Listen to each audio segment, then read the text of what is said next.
the RUMERTIME process, and I came across this quote: "Behind every behavior is a belief." Whatever setting you go to, whether you're at church, whether you're at school, whether you maybe have I was able to analyze a little bit more, bringing about real positive. In order changes. For me to be effective, I have to be reflective, and this training I gather an appreciation for reflecting, and I take it from just something that's inside to getting it in a tangible form, getting it out from fulfilling and rewarding to see the kids who coming and they sincerely growth in them. They became more reflective in their thinking, to see children grow and not just see but to be a part of it. What I have learned in camp about RUMERTIME is that it's a process for solving problems we face in our lives. My stress, and then I begin to enjoy and spend time on the things that really make me happy. I recommend this training to all age, from kindergarten. Before you do that thing that you'll regret, or say that thing. If you breathe and think, you should have this training. I would recommend this to everyone. All right. Well, hello, world. How is everyone doing? I am Dr. Yvonne Murray Laria. Welcome to our Access RUMERTIME Conversations featuring Mr. Wendell McMillan II. And we also have a guest host, and he is going to introduce himself, and everybody's going to introduce themselves. And we will take the show from here. We have a very exciting show for you this evening. If you have a husband, a partner, a brother, a father, anything male, get them, let them log into, sign on, YouTube, Facebook, LinkedIn, even Spotify. We can be found at any of those platforms. So we're excited. Oh, we even have people tuning in already. We got Dr. Lakeischa. I wonder why. I just wonder why. I'm just wondering, But anyway, welcome, ladies and gentlemen. Wherever you're tuning in from, we really appreciate you showing up this evening. So I'm going to let the other guests have their way as they themselves. Good evening, everyone. My name is Vanessa Kelly Brew, and I am bringing you greetings from Elkhart, Indiana, the city with the heart. And this evening, I am so excited to have our guest with us today, Wendell. I'm sure this is going to be a great podcast, and we really are going to be helping to transform some lives. And I also want to say welcome to Rodney, who's been a part of our show, but who's also going to be a guest host today. Yes. Yes, my name is Rodney Dale. I am also from Elkhart, Indiana. I'm excited to get into this. I'm really anxious to hear what Wendell's going to say, just hear another African-American male's perspective on mental health, not only the mental health portion, just dealing with it with friends and family and being able to openly talk about it, openly. Sometimes we change before we have courageous enough to let it out, just kind of letting people that we love and have known us in one way try to see the differences and be able to put those differences out there. I'm just really anxious to hear what Wendell's going to say about that. Awesome. Welcome. Thank you, Rodney, for guest hosting with us today. All right, Mr. McMillan. Yes, good evening, everyone. My name is Wendell McMillan II, and I'm coming from Maryland, from Silver Spring, Maryland. So pleasure to be on. Thank you so much for the opportunity. And again, if I ramble on today, just, steer me in the direction you need to go, because I have a lot to share. So again, I really enjoy the opportunity. Thank you so much. We're so grateful that you came. And that you're willing to share your story, because we, like I said in the pre-show, we really want to set some Black men and just men in general free to know that mental health is physical health. It is a part of wellness, and there's no shame in the game. it is an opportunity for you to hear another person's story and realize that it is not something so, like, oh my God, I'm having these emotions. It's okay. And Wendell and Rodney will let you come to that place of realization today. All right, so let's begin our education segment, and as we're doing that, we want to welcome Lakeisha, Natalie. Yeah, welcome. All right, Vanessa. All right, so we are going to start with our rumor time prayer. Dear Heavenly Father, we thank you for this day and for this Access Rumor Time Conversations podcast. We also thank you for allowing us to be chosen to be here because we are special and we know that we matter to you. We pray that you will help us to recognize, understand, manage, express, and reflect on thoughts, interactions, mindsets, and emotions that are helpful, kind, uplifting, and courageous. We pray that all who watch and listen now and in the future would experience renewed minds, transformed lives, and they would be empowered to create safer and more socially connected communities wherever they are. And we ask this in Jesus' name. Amen. Amen. Amen. Thank you. Thank you, Vanessa. Mhm. Rodney. Every day, my mission is to renew minds, transfer lives, and create safer and socially connected communities. That's right. Thank you. Thank you, Rodney. Vanessa. Mhm.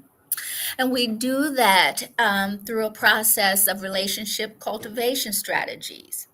And so, what is that? That is a person's ability to recognize, understand, manage, express, and reflect on their thoughts, interactions, mindsets, and emotions as it relates to self, others, and situations.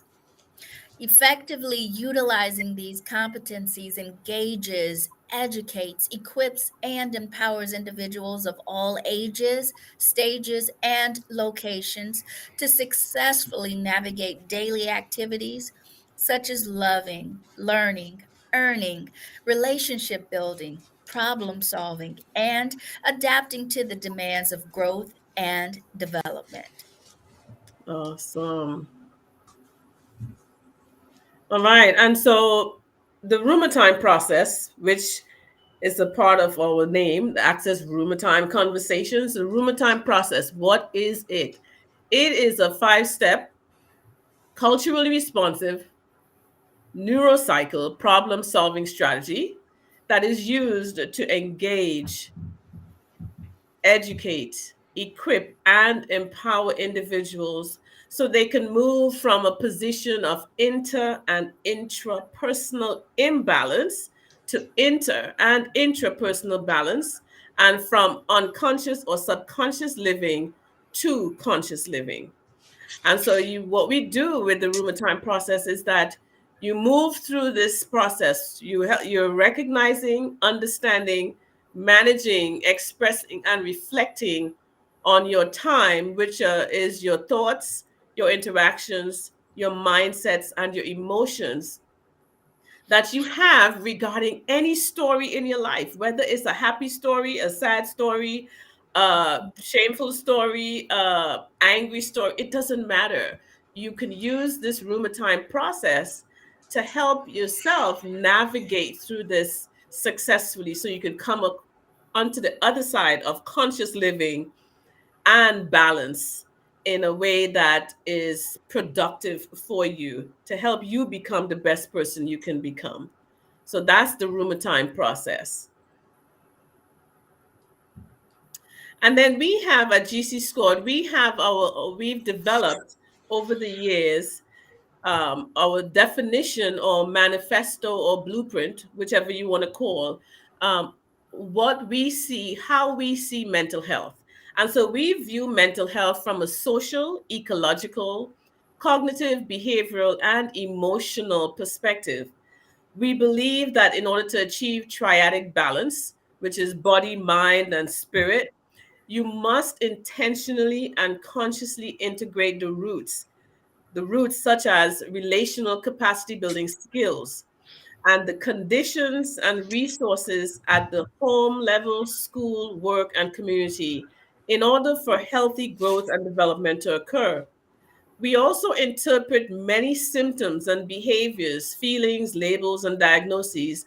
We interpret these as fruits or outgrowths and manifestations of activities happening at and around the root level. So that's the framework in which we operate. We see everything through this definition, this and the RUMERTIME process and the cultivating seed system. So just to let you know, on Thursday, we have our first installment of our ethics course, Culturally Conscious Ethics Workshop for Mental Health Professionals. There's the QR code on there. It is free unless you are wanting to get CEUs.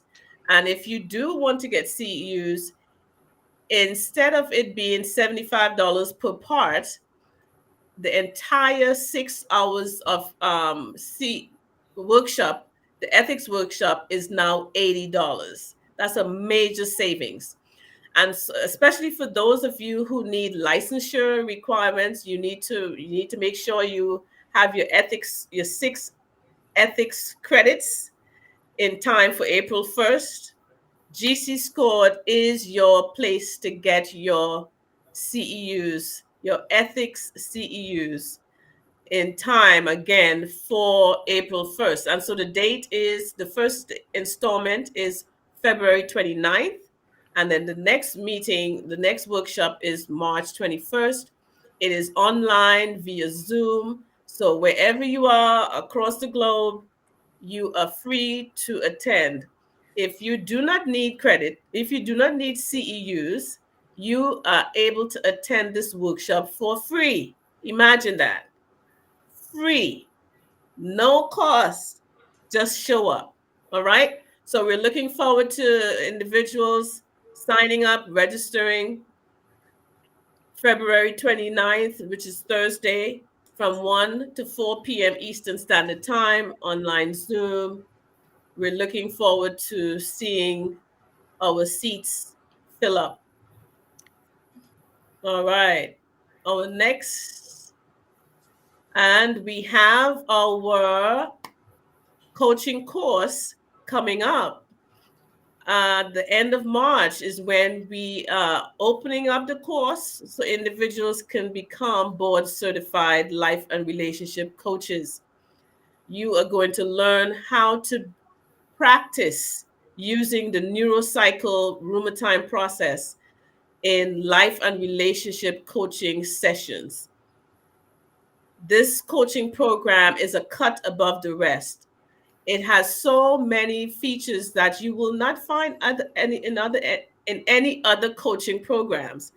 And so we want you to, again, we have the QR code coming up. If you don't see that, go to www.everypeacematters.com. Again, www.everypeacematters.com. So here is our QR code. Become a board certified neurocycle life and relationship coach. All right. That's it for our education segment. Let's dig in. Let us dig into our amazing conversation and our amazing guest this evening. So, Mr. Wendell McMillan II. That's such a powerful name. Powerful Isn't it? name. Yes, it is. It commands, power and authority. So tell us a little bit about who you are, and then let's get into the start of your mental health journey. Give us some context about Sure. you. All right. So I'm the youngest of three children born to two amazing parents, originally from Nassau, Bahamas. On both sides of both of my parents are born Bahamian. My paternal grandfather is Jamaican. And actually, the first 6 years of my life we spent in Jamaica. My parents, over the course of their careers, my father's a Seventh-day Adventist minister. My mother is in education, primarily English, and she's worked in a lot of church schools, universities, not for all of her career, but most of it. So my life is, definitely, if you will, that's almost the family business, you could say. So yeah, the first 6 years spent in Jamaica, really enjoyed my time there. Right after that, we went to Andrews in Michigan, Andrews University in Berrien Springs, Michigan. My parents did their masters. And so they took us all from Jamaica to Michigan. Yes, that first winter was a big shock. It was a big shock, as you guys know very well. But I had an amazing time there. Again, I come from a really, really good family. Being the youngest, I have two older sisters, and yes, I'm spoiled rotten.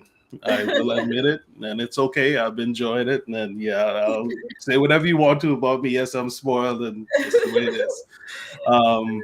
So yeah, really enjoyed my time in Michigan. After that, we went back to the Bahamas. So my parents, they moved back, took a call there after they finished their masters.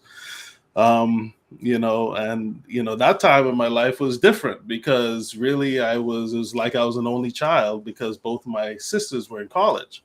So I experienced my parents in a whole different way then with, just being me and them in the house. And then I came back to the States for boarding school, to finish boarding school. I went to school in Pennsylvania. Really had a good time there. Really enjoyed myself. I was on track, or so I thought, to go into dentistry at the time. I had an uncle, one of my father's brothers, who was a dentist in the Bahamas. And so the plan is what I thought it was going to be was, was go to dental school, go to Howard, like what he did, I just follow along that track. And he was just telling everyone, yeah, my nephew is going to take over my practice at some point. But the studying part, I didn't quite get that down. Dedicating yourself. That would be important. Yes. So I just did just enough, in high school and college. Honestly, I did just enough. And so I didn't get into dental school, but at the high school when I went to, there was a school here in Maryland that had a medical technology program, and they came to recruit those of us who were contemplating the sciences. They drew our blood, and so they kind of took us along that process, told us about the profession, which I'd never heard of before. And, they gave us some good advice that, hey, those of you who want to go on to other professional schools, you'll get all your prerequisites, going through the med tech program. But then if by chance you don't get into professional school, you'll have this to fall back on. And I'm very thankful for that. So now we're, 25 plus years later, and it's really served me well throughout my life. I have been fortunate to work with some good people. All right. So that has worked very well for me. So that's how I got into medtech school. Ended up finishing that. I graduated from Oakwood University now in Huntsville, Alabama. I finished my medtech training at Meharry and Tennessee State University in Nashville. Ended up working for some companies there. And during this time, Keisha and I got married. And then we started with her residency. We moved to California. And that was my first time living in California. Really loved it. Loved California. And then we've been back here now for, about 22 years or so. Oh, wow. If I have the numbers right, yeah. So we've been back here for a while and really enjoy this area. So we've had our kids here. I've been fortunate to work with some really good organizations and people in this area. So yeah, that's how I'm here. That's how you're there. Mm-hmm. So, Rodney, give us a little bit about. I'm gonna kind of go back and forth. Okay. Give us a little bit about how you came to be with GC School at this point. Well, I kind of stumbled on it through a family friend. Like I said, born and raised here in Elkhart, my history is a lot different than Wendell's. My mom passed when I was 9 years old. I'm sorry, she got sick when I was 7. She passed when I was 9, so I ended up being raised by my grandmother. Born and raised at my grandmother's house, basically by my uncles more than anything. Did go to college early on, but I quit. But I did go back later, finishing up my bachelor's now. I got 2 associate's degrees from Columbia Southern University. Kelly Hennings is my wife's cousin. And I've been going through some things and just kind of connecting with her and just do some prayer and stuff. And she told me about GC Scored, and that's how I got into this. And just the weird thing of combining the prayer with the mental health portion. You know, I'm praying a lot, just some of the stuff that I was taught. And there was a quote that Dr. Yvonne and both these ladies have heard me mention before. There's a portion of here in a quote that says, behind every behavior is a belief. And I reference that all the time. And I think that God meant for me to see that because some of the beliefs that were put in my head, even once we figure out those beliefs are probably not the right way to go, changing the behavior that, you know, so it almost becomes second nature. Just some of the things that I was taught. So I needed this, you know, I was for different reasons because I mentor a lot of kids and thinking I was trying to help them, but I got a lot of it out of it myself and just being more comfortable with mental health. And I think my biggest struggle has been applying, you know, what I'm getting from the mental health just around the people, some of the company that I've kept, and even some of the family members that see me and this guy, we got to always be tough. We can't be crying, that type of stuff. So just lately, I've been pushing it a lot more and just trying to help some of my family because I think all of us could have used some mental health counseling, especially during our teen years. Yeah. Awesome. And so thank you for sharing that. So Wendell, when did you have that moment that caused you to say, I need help? You know, in thinking about this, coming on this show, naturally, I've been thinking about it for you know, a few weeks now, and one of the things that my therapist and I actually, you know, in me talking to him about me coming on, is realizing that your mental health, if you will, it's something that's always there, but the question is, are you aware of it? Are you aware of how your actions change over time, how you respond to stimulus, that stimulus response time, how long that time is, you know, how all of that, right, is involved in what we call now our mental health. You know, throughout, in terms of me needing help with my mental health, we had a couple of different times throughout my life. Right before we got married, I had, you know, some things I had to work through. It's a big undertaking, at least I felt so, that I'm taking on a wife and all those responsibilities. And so I really had some doubts in my mind that I wanted to talk to someone about. Fortunately, the company I worked for at the time, they had an employee assistance program where I could get therapy for free, completely free, had nothing to do with my insurance. And I think for that we got 3 free sessions with that program. So I went through that, and the guy, you know, gave me some very good tips, help, you know, some things that I still use to this day. So that was my first time personally going through any type of therapy, right? So again, this is before we got married. So let me stop you. I want to. Sure. What was that like? That was your first time. You're a big guy. You're a black man. You have two strong stigmatizing. You're coming from 2 strong stigmatizing cultures: the Caribbean culture and the African American culture. The stigma in these 2 communities about mental health is very strong. Yes. Right. Yeah. It's very strong. How did you push past that? Keisha and I were very fortunate to get premarital counseling by a very special couple to us, right? The couple, pastor and wife couple. And throughout that time, you learn a lot about yourself. If you're truly open to being present in that counseling, and those are almost like therapy sessions if you allow it to be that way. And Keisha and I did, right? We said, hey, we're getting married. We really want to give ourselves as good a chance, if you will, at success as we can.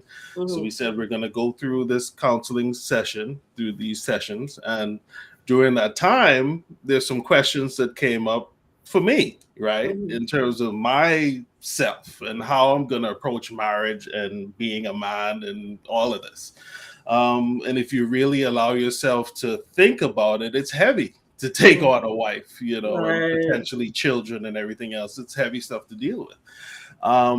And sometimes in life, again, I may say this, we only have 30 plus minutes left. I may say this, 4-10 more times before we're done. My family is amazing, right? And my parents, and especially my father, has always been there in terms of being rock solid and everything.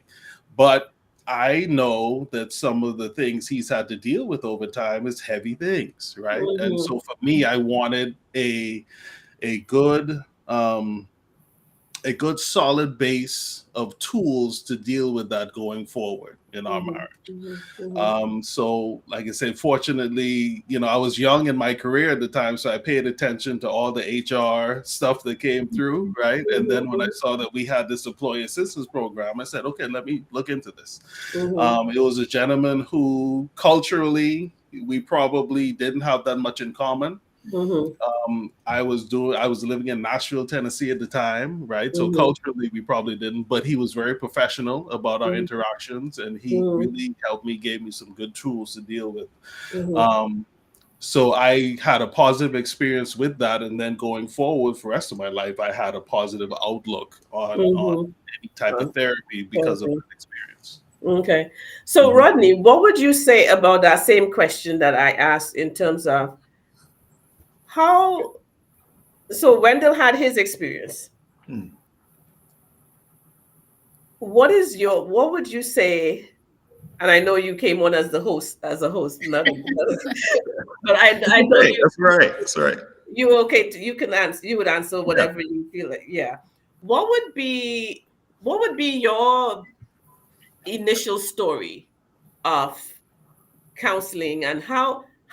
Because here's what I want to have happen.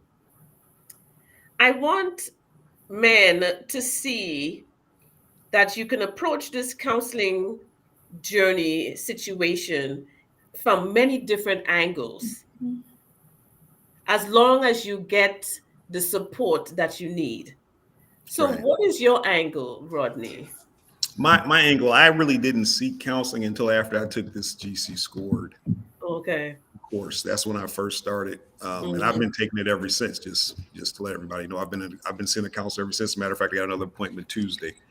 I think for me, it was just a process of once I took that and just thinking about some things going on with myself, some things I was doing in my personal life that I shouldn't have, and just I guess more than anything, I couldn't go to one of my uncles or one of my cousins. I talked. My son was born when I was only 17, so he's 34 years old. I'm 51, so we had some good conversations about it. He encouraged me to go. That was some positive feedback I got. And I just took the conversations I had with him and I started going. And I still didn't reveal it to, like, my wife knew and my daughter knew, but I still didn't reveal it to my cousins and uncles for a while. Now they all know. And I've had a couple up and asking me, hey, how's that going? Maybe I need to, because it's still this stigma around it. Yes. You can't even put into words how much, especially the African-American males. I mean, it's just, the stigma is huge, and it's a hard thing to overcome because you're going to be regarded as soft, or you can't take it, or but I decided I wanted to do some cleaner living. I wanted to be a better person, and I just had to go ahead and take the step. And even once I took the step again, I was still kind of tiptoeing around telling people about it. Yeah, yeah. So the shame was still there. Yes, definitely. What would you say are maybe a couple of things you did? I know being introduced to the RUMERTIME process through GC Scored kind of maybe was the beginning. You said that it started opening up your mind and your doors. Right. What would be some things, and Wendell, I want you to think about this too. What would be some ways that you can introduce men coming from with different life experiences for them to get counseling or to deal with or address their mental health as a physical health, part of their physical health?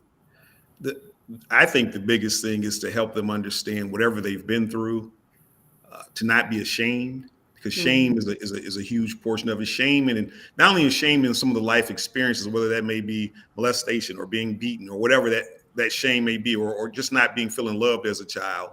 And also the shame of being able to say, hey, something's not right with me emotionally. I need to try and seek some help. And I think for most African American males, those are the two big things. What am I going through? Why am I behaving this way? And how can I once I acknowledge it within myself, there's some problems. How can I get past the shame to express it to someone so that I can seek some help? That's good. That's good. Wendell, what do you think? What are your thoughts? If the question again, so you're saying for someone to be able to, if you will, make that initial step. Yes. Right? Yeah. What I would tell them is, if whatever options are available to you, right, in terms of getting some type of help for your psyche, hopefully you have options that you can kind of find someone that fits for you.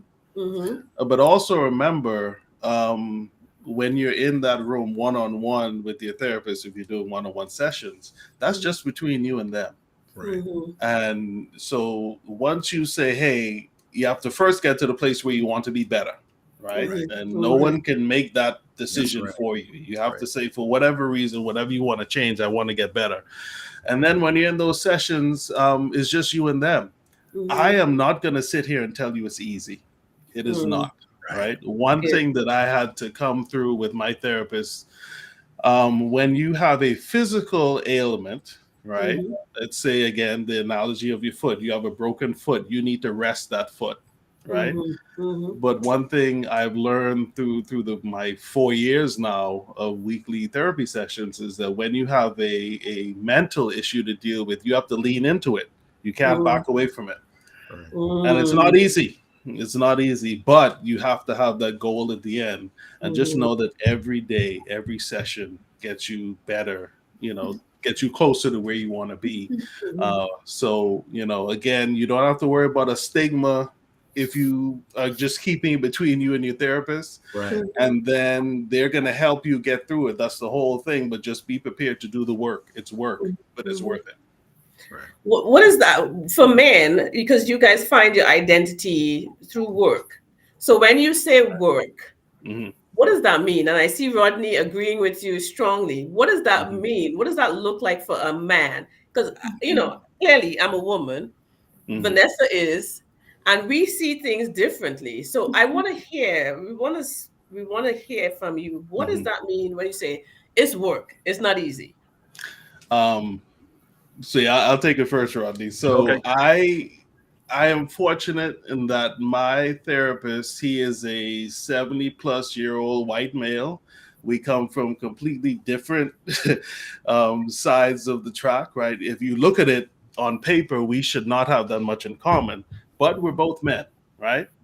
So fortunately for me, I found someone that we can talk just on man to man. Right. We can, and some weeks in our session, we don't even talk mental stuff. We'll talk baseball or, something like that. But every week I know I have someone to, I can truly open up, express my feelings for. It's a safe space. And he's giving me back not just thoughts, feelings or what he may have heard, but clinically sound judgment to help me through whatever issue it is. But he challenges me, and that's where the work comes from. I can't just come in there and say, okay, what are we working on this week, and just kind of have me just change the subject just to make it easier. He challenges me. He says, no, we need to spend some time on this. We need to work through this here. So, and then when you start peeling back the layers, you're like, oh, and those revelations, those really powerful sessions, are I really love that now.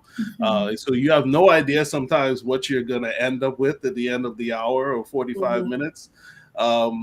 But if you have someone who's willing to work with you, challenge you, and you can again peel back those layers, and you really get to the root, the kernel of the issue, that's a powerful thing. It's a satisfying thing. So when I say the work, that's what I mean, to truly take the time to see what's going on and why you need to be there. Awesome. Rodney? Yeah, same here. Just dealing with just piggybacking on the phrase that he used, just peeling back the layers. My therapist is an African-American female. I actually started out with a white male, and then I read this. We weren't quite connecting, but I went a couple of sessions anyway, and then I read this book called The Invisible Ache by Courtney Vance. I'm not sure if you guys have ever read that book, but it's Courtney B. Vance. Yeah, and he was really into counseling, mental health counseling. He had come from a spiritual background, and he had a counselor there for a while, and it kind of wasn't working out, and he switched.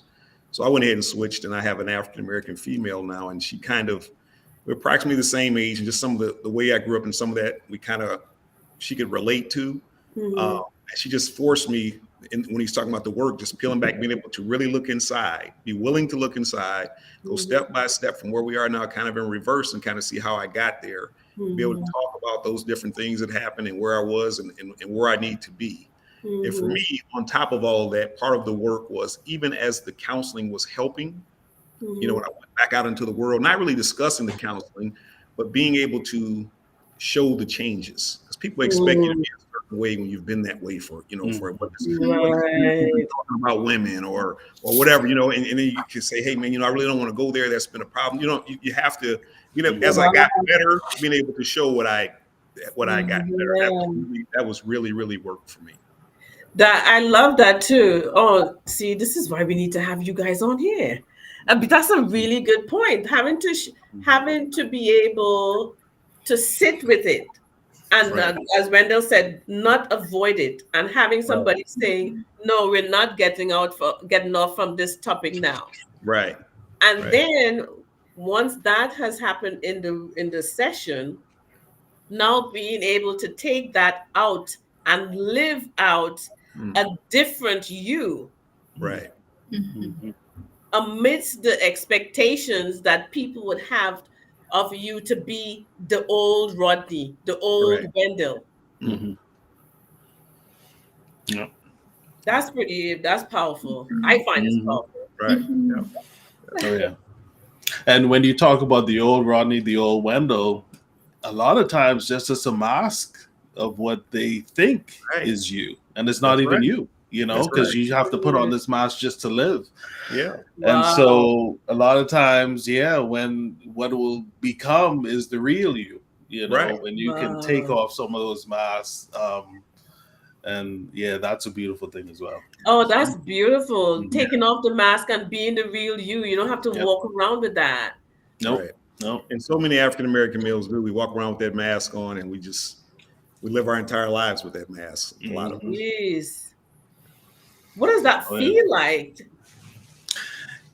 It's you have to do it, right?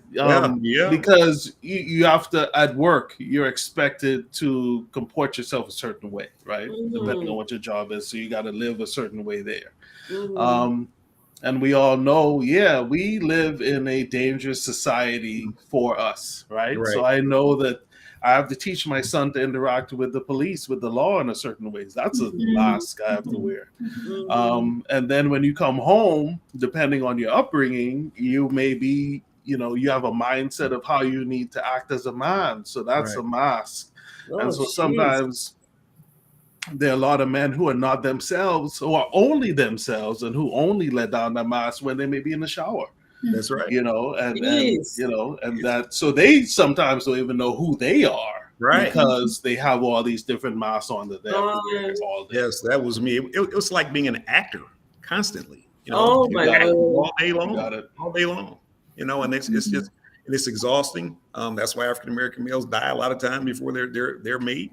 That's right. It's just to get back from one place to another. It's like we can never be ourselves. We can never be comfortable. We can never express ourselves like other people because there's always some judgment. There's a little bit of embarrassment if it's too emotional, and we just walk around like that all day and all night. That's just who we are. We become. I play golf. It's a big part of my therapy now, right? My weekly golf sessions with some very good group of men. And what's funny to me now is that's, you know, for those of us who play golf, that's our 3-hour therapy session, right, during the week. Unfortunately, they're not trained professionals, so that right. But that's a place where, so there are a few times where you can let down the guard, right? Right. But it's not a lasting thing because you're not doing any work. You just get a reprieve from the mask, but you're not working on the internal things. Right. Yeah. Whoa, this is giving me some. This is deep. This is something. My heart just breaks because I have a husband. I have 4 brothers. I have nephews. And to the gravity of what you guys just said, the only time you may get to be yourself is in the shower. Oh yeah. Oh yeah. Oh yeah. Yeah. In those lonely moments, if it's not in the shower, when you're by yourself, that's really the only time. Yeah. Oh yeah. Whoa. Yeah. You know, if I can, just really quick, just to give you a little story, right? A little story. When my kids were younger, we lived in a different part of the area. So there was one evening where we were at a convenience store by a gas station that was a part of a grocery store. So a Safeway in our area, they had a gas station. So I'm at the convenience store for Safeway. I'm pumping gas. And there's a gentleman that, you know, is coming over. I saw him driving across the parking lot, and we, you know, kind of started a conversation. But I saw him throw away a 22-ounce beer that he just bought across the parking lot, right? So I noticed that very professionally dressed, everything. So I see situation. He's coming from work, but he had to get that. He had to get that beer and kill it in the parking lot before he goes home, just to cope, just to deal. Yeah, you know, and that's the type of weight we're talking about. It's heavy. It's heavy, and if you don't get to the root of those issues, that's where those other things come up. That's it. That's it. You got to get to the root, and that's what we teach at GC Squad, right, Rodney? Yes, getting absolutely. To the root, getting to the root. The behind every behavior is the belief. What is it? What belief is fueling your behaviors, your choices, the mask? What is it? Getting to that. Right. Yeah. Yeah. For me, it was always having to be macho. You know, my uncle's telling me, you know, the womanizing, the athleticism, the toughness, to never cry. You know, don't be weak. You know, somebody says something to you, you need to fight. You know, it's just the constant nonsense. I mean, you know, I'm smiling to keep from crying. It's just the stuff that's constantly put into African American males' heads that almost makes it impossible for us to function normally. Because when we get into other environments, you know, when it's more of a white environment, where we got to tone it down because we can't be as aggressive because everybody's afraid. You know, you gotta watch what you say, watch what you do, because everybody's looking at us. They're expecting us to do something wrong. Then we come back to a more African American environment. And it's got to put back on the tough act, and, you know, and we got to talk a little bit more broken English. You can't seem too square. You can't seem too educated. And, you know, you gotta hide that because then you're acting white. And it's just this constant thing. We're always battling this, almost impossible to even allow us to function. That's right. How do you guys function? And Vanessa, you want to read the question? There's a question in the chat. There are comments in the chat. let's get Yeah. to those. Yeah, sure. Yeah. So we have quite a few people who are chiming in. And so I think this is Coralie made a comment. She said, bring the real you, truth. This is good stuff. And then she said, this is good for men and for women. Right. And Laurel said that this is very deep. She said, wow. And Dr. Lakeisha said that she's a golf widow, but she doesn't mind being a golf widow because she's learned that it's helped Wendell to decompress. And so, and again, Courtney noted, she said, mental health is just as important or more important than physical health. And so, Corley and everyone else understand that mental health is part of physical health as well. And then there's a question. Laurel had a question. She wants to know, what can we as women do to help? And how are we making the mental health problems worse? I think, wow, I'll take that one first, Wendell. Go for it. I think sometimes it comes across, and Vanessa, Dr. Lori, if I'm wrong, I apologize. It feels like a lot of times that African-American females want that machismo, that tough guy. He's living on the edge type of person. So it feels like every African-American male is in some way trying to live that out, you know, or show that they are, they're tough, or that they're just like the drug dealing thing that hit Elkhart pretty hard in the late 80s and early 90s. Like everybody was trying to live up that persona, and I got a car with some rims and I'm selling a little dope and I'm doing this. And it seemed like the young ladies, the women wanted that, I think that was what a lot of us young men flocked to in an effort to, to fulfill, we want to be qualified, I guess. Wow. Yeah, when I talked about how I got some therapy before we got married, that's one of the things that I needed to work through. The outside perception of what I thought, right? And I was able to really get a hold of that. Like, no matter what, and it's worse now because of these cell phones, right? Yeah. What we're seeing and what we think that should be. Right. But no, everyone wants security, right? Everyone wants the person that they know is going to take care of their kids, and that's what they really want. No matter what the music videos or anyone else may tell us, that's really what it is. And so somehow we've got to get them to understand that even if someone as a woman may think that's what she wants, trust me, 20 years from that point, she'll realize that this is what I really need. That's right. And so once we as men realize that, then I think that'll go a long way. Yeah. Go ahead, Vanessa. Yeah, so I wanted to know. So Rodney, both you and Wendell spoke of having children. And Rodney, you just mentioned this machismo, right? That you think that your perception is that is what women wanted, certainly in the 80s, like when you were growing up. Yeah.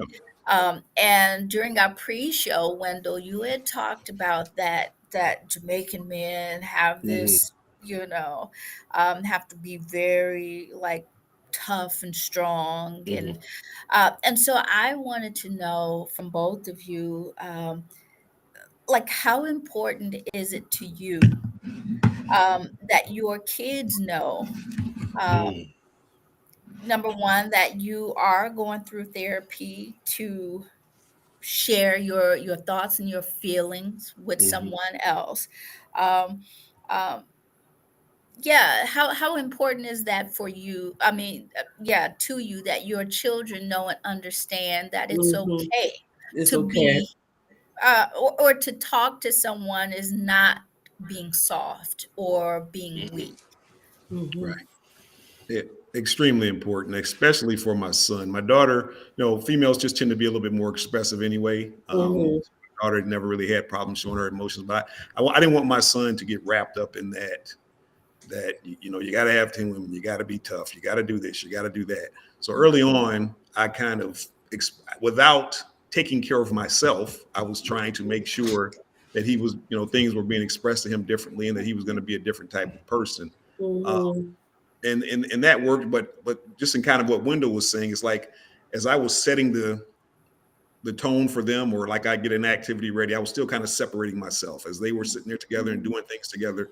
I would kind of get it all together, but I would be off, and they started to ask me, because it's almost like I didn't know how to interact in that love, because I had. So it was very important for once my son got a family, that he knew, you can leave, but if you got some stresses, get some counseling, get some things done. Love yourself. Don't walk around with that mask on. Be who you want to be who you are. That was huge for me. Yeah. For me, with my family, and in terms of when I had my acute situation just a few years ago, they had to know I was in therapy, because first of all, we're in COVID, so I couldn't go out, right? So I had to go to the basement to talk. And so I'm sure they could have been sitting in the kitchen and heard some of the conversations. But they knew I couldn't function. Right. And so we talked about that as a family, like, hey, I'm going through a situation right now. I need to get some intense therapy. So we need to, take some time to get it together. So we talked about that. We did not hide that from them, So, and even with that, out of that, they actually started coming to some sessions to deal with some of their own issues. So we kind of made it a part of our family healthcare regimen. For all of us, right? That if you need to talk to someone, that you have that support from us. You can see us doing it in terms of Keisha and myself, and that we need you to know that this is something it's okay for you to do if you need to, if you feel that you need that help. Right. Yeah. Awesome. Awesome. Yeah, so I just wanted to follow up with you, Wendell. You said your children were aware because you couldn't function. Right.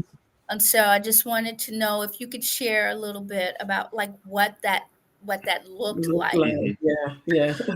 I have never been the most expressive person, right? No one's gonna ever mistake me or mistakenly call me the life of the party. I'll make sure you get home from the party safely, but I'm not gonna be the one turning up. So that was never me, right? But they could definitely notice that I just was not that interactive. I was not, I was just the spark was just not in my eyes. And I didn't, some of the things that made me happy, I would do it just out of habit, right? Like say I would get up, cook, make sure everyone had their meals, but then I would just retreat to somewhere, right? And not physically retreat. We don't have a big home, so it wasn't, but just mentally, I just wasn't there. And kids, as we all know, humans are very intuitive from early on, whether we want to admit it or not. So they can tell that daddy, something's going on. And so I didn't have to, even if I wanted to try to hide it, we're such a close family that, they could tell early that something's not right. So again, we led them into what I was dealing with. And I think if I would ask them, I think they would say that, knowing that has helped them in terms of setting their mind for how they'll deal with life going on. And again, for them to be able to utilize some of that therapy throughout the pandemic time was very helpful for them as well. What was the in the pre-show, you talked about a dark place. It started during the pandemic. Could you briefly tell us? And the reason I want you to tell us is so that other men could be able to give voice to their dark places. Yeah. I'm sure it may look a little different for everyone, right? For me, I just, you see issues, right? Right. You see, there's someone who said obstacles are those frightful things you see when you lose sight of your goals, right? And when obstacles come up, you see solutions for it, right? You see a way out of it. You see how to work around it. You can come up with solutions. I just was finding it very difficult to see past the obstacles. Like we talked about in the pre-show, we're 4 years removed now, and we may forget how intense it was, but the pandemic was a rough time.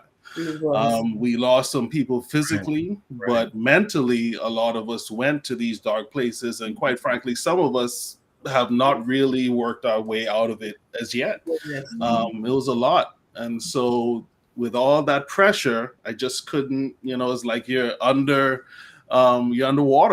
right? And, the deeper you go in water, the less sunlight can filter down. And that's just the feeling, where I was.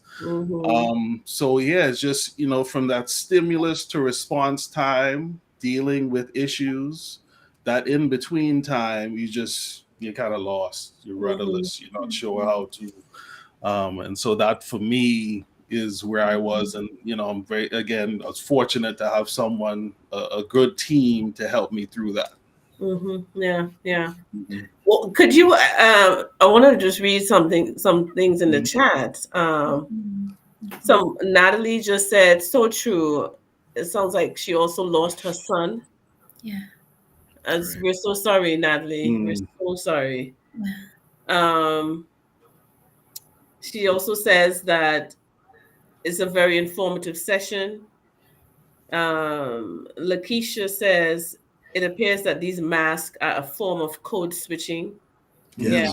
And if we're not careful, our entire existence as African American males can be a dark place, because the acting. I felt like I was just in a dark place for years. Just the acting and knowing I should be doing some things differently and not seeking the help.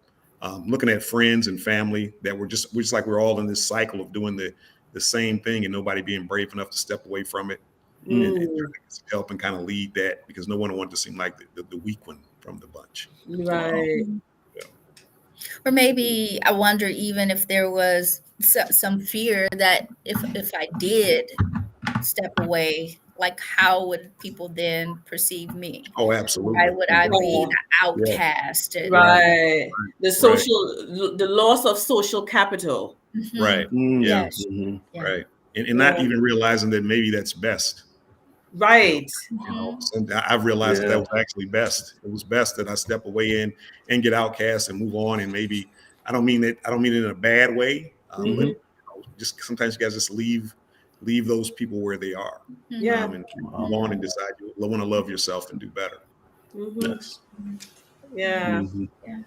Because many times, in order to, like a plant, like a seed, a seed has to break out of its shell for it to grow. Yes. Right. And similarly, if we want to grow as humans, we have to break out of a shell, push through a lot of dirt and darkness so that we can bloom in the way that we were created to bloom. And what I want, we have only about, we have 3 minutes left. What I want more than anything, I would love to have you guys come back, because this is not even the tip of the iceberg. This is Right. Anytime. Yeah, same. We have to start. I think we have to start listing as men. We have to start listing, acknowledging what are those things that causes you to have to keep switching the mask. And when did you learn that? What are the systems in our lives, in our history, that causes you men to have to keep, okay, I'm going to switch to this mask. I'm going to switch to this mask. You don't have energy. This is why, As little boys, I don't even remember not doing it. Really? As a little boy, I learned to switch the mask over and over again. Yeah. Wow. That is, I imagine, I want to say, I imagine that that is true because I think that you have to be one way in the home, right? Right. So, like we learn, our mothers, our parents tell us, you have to do this, you can't do Right. that. And then when you go outside, you have friends and you see things in the world and they are saying no, that you need to do this or you should do this or this is fun, right? So you learn Right. when you are Yeah. outside of the home that this works when I'm outside, and then I come back into the home and I know I have to do, you know, something totally different than what I just did outside. Right. Yep. yeah. Yeah. Yeah, we're gonna have to have a part 2, and it's gonna be. And if you guys, I'm gonna put you on the spot. Sunday, March 10th is our next show. Are you guys available? I should be. Check with me, Dr. Laura, but I think let me check my calendar. Okay. And if there's anything that can be moved, I will be here. Right. Yeah, because people are asking for part 2. Yeah. Okay. Right. So Laurel said, we need. Lakeisha said, Laurel, yes, we need a part 2. They said, thanks, Rodney and Wendell, for being courageous. Yes, and sharing your stories. You guys, you wouldn't know how many men you have started to free. I'm so happy to hear that. Very good. Same here. Same here. And just so y'all know, Coralie and Lorella are my sisters, so okay. that's my sharing section. Thank you. That's your That's right. That's what we need, right? That's what we need. Support. Yeah. So before we leave, what would be your last words for this episode? Because like I said, we're going to have you on another episode, hopefully March 10th. What would you want to leave with individuals, men especially, regarding mental health and their journey? I would say if something is feeling a little off, if you know that you're not happy, if you know that things aren't right, prioritize yourself, seek the help, stop worrying about what someone else may say or what others may think. Even if it's, you know, you can't do it for your kids, you can't do it for your mate, you can't do it for what other family or friends, you have to do it for yourself, and you have to want it for yourself and be okay with taking that step. I mean, just even for me, just to discuss this in front of 2 African-American females, I mean, just a couple of years ago, it would have been impossible for me, especially someone, you know, I grew up around Vanessa. I mean, this is Elkhart, you know what I mean? So I see her somewhere tomorrow, you know what I mean? So it's just a time I would have never done that. So just love yourself enough to get the help. Wow. He said the benediction. I can't add anything better to that. He literally said everything I would say. So that's it. Ditto. Okay. That's it. Ditto. Well, gentlemen, you have opened my eyes. And Lakeisha said, that is such a good tip, Rodney. If you feel that something is off, take care of yourself. Awesome. Yeah. And self-love, right? That's part of self-love. Right. Yeah.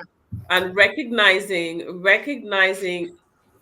your thoughts, your interactions, your mindsets, and your emotions as it relates to you.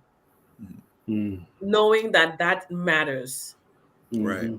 That's what I also want to say to our male counterparts. I really want to, and I can't thank you enough. Vanessa, what do you want to say? Yeah. Listen, I'm just going to say I thank you so much for being open enough and courageous enough to share with us, to help us to understand how we can better support you. Yeah. And Coralie and Lakeisha and Laurel, thank you for the cheering on. Coralie says, whoa, thank you, Dr. Vanessa and Dr. Murray, for facilitating this. Natalie says, thanks for sharing, men. This was powerful and timely. Men need to talk out. Mental health affects us all, more so men, because they refuse to be open and don't like to talk. Right. Thank you. Thank you all. Blessings. Have a great evening. And we will see you all again on March 10th. And look for the good news from Wendell and Rodney. Nice to meet you, Wendell. All right, same here, man. Same here. All right, take care, All right. Take everyone. care, everybody. Bye-bye. All right, take care. Bye-bye. Bye-bye. I choose to only think of thoughts. I choose to only think kind thoughts. I choose to only think right thoughts. Rumor time reflects when my mind is upset. I can change my mindset. Do not be thrown offset. Rumor time. The rumor time process, and I came across this quote: behind every behavior is a belief. Whatever setting you go to, whether you're at church, whether you're at school, whether you may be having I was an issue able at home. to analyze a little bit more. Bringing about real positive In order for me changes. to be effective, I have to be reflective. And this training I gather an appreciation for reflecting.